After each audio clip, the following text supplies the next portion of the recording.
নতুন সরকার গঠনের পর প্রথমবারের মতো সচিবালয়ে গেছেন প্রধানমন্ত্রী তারেক রহমান।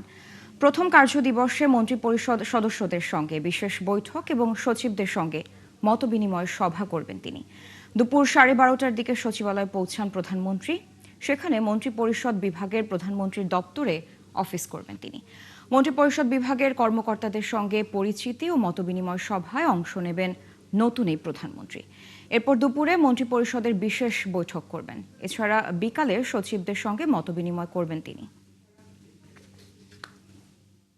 আমাদের যে দায়বোধ সেই দায়বোধ আমরা মনে করি যে সরকার পরিচালনা করতে গিয়ে আমাদের মূল লক্ষ্যই থাকবে জনগণের সেবা করা। আজকে প্রথম দিন আমরা আসলাম, চ্যালেঞ্জ তো আমরা বুঝবো আরো কয়েকদিন পর, তবে পরিবেশের চ্যালেঞ্জটা কিন্তু বিশ্বব্যাপী। আমি চেষ্টা করব যে আসলে যে অনিয়মগুলো হয়েছে বিগত সময়গুলোতে এগুলোকে ক্লিন করে নব উদ্যমে নতুন স্ট্রাকচার তৈরি করা। চুল পড়া অনেক কমে গেছে, থ্যাংক ইউ মা। চুলের ভিটামিন জুই মাল্টিভিটামিন কোকোনাট অয়েল। চ্যালেঞ্জের জায়গাটা হলো এই সরকারের উপরে মানুষের যে পাহাড় সমান প্রত্যাশা আছে সেই প্রত্যাশা পূরণ করা, এটা হলো সবচেয়ে বড় চ্যালেঞ্জ। দর্শক, সচিবালয়ের সব খোঁজ খবর রাখছেন আমাদের সহকর্মীরা। সেখানে রয়েছেন আমাদের সহকর্মী শারমিন নীরা, একই সাথে রয়েছেন সহকর্মী নূর নবী সরকার এবং সাজিদ সরকারও রয়েছেন। আমরা শুরুতেই চলে যাচ্ছি সহকর্মী শারমিন নীরার কাছে। নীরা, আজকে সচিবালয়ে প্রধানমন্ত্রী তারেক রহমানের কর্মসূচি সম্পর্কে আমাদের আরেকটু বিস্তারিত জানাবেন এবং সচিবালয়ে কেমন কর্মচাঞ্চল্য দেখলেন সেটিও জানাবেন। ধন্যবাদ আপনাকে। সচিবালয়ে ভীষণ রকমের চাঞ্চল্য আমরা লক্ষ্য করছি, কারণ দায়িত্ব নেওয়ার পর দিন প্রথম কর্মদিবসেই প্রধানমন্ত্রী সচিবালয়ে পা রেখেছেন। খুব স্বাভাবিকভাবেই যারা কর্মকর্তা কর্মচারী রয়েছে তারা খুবই উজ্জীবিত এবং যার প্রস্তুতি গতকাল থেকে শুরু হয়েছে।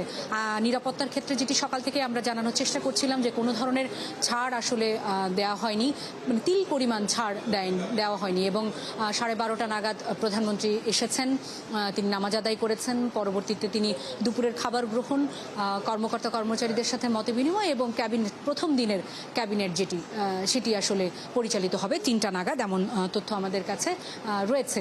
স্বভাবতই একদম প্রাণচাঞ্চল্য, কারণ আমরা যেটি লক্ষ্য করেছি এর আগে যিনি সরকার প্রধান হয়েছেন বা এর আগে যিনিই ছিলেন আর কি, আমরা সবসময় যেটি লক্ষ্য করেছি যে প্রথম দিনই কিন্তু কেউ আসলে এই প্রশাসনের যে প্রাণকেন্দ্র সেখানে আসলে পা রাখে না। সুতরাং তার এই শারীরিক উপস্থিতি আসলে কিভাবে আগামী দিনগুলো দেশ পরিচালিত হবে তার এক ধরনের বার্তা দেয়।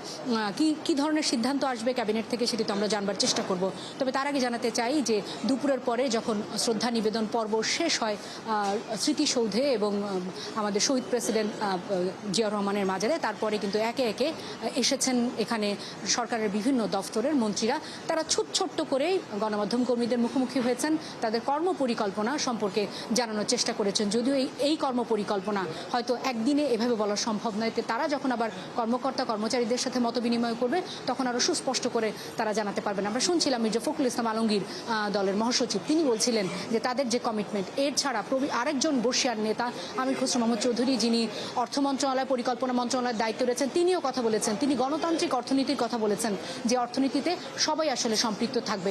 এই মুহূর্তে আমরা রয়েছি আসলে শিক্ষা মন্ত্রণালয়, শিক্ষামন্ত্রী এবং যিনি প্রতিমন্ত্রী রয়েছেন দুজনেই একই সাথে এসেছে। এটা একটা চমক, এটা এক ধরনের টিম ওয়ার্ক হতে পারে আমরা বলতে পারি। 2টো নাগাদ সংবাদ সম্মেলনের কথা রয়েছে।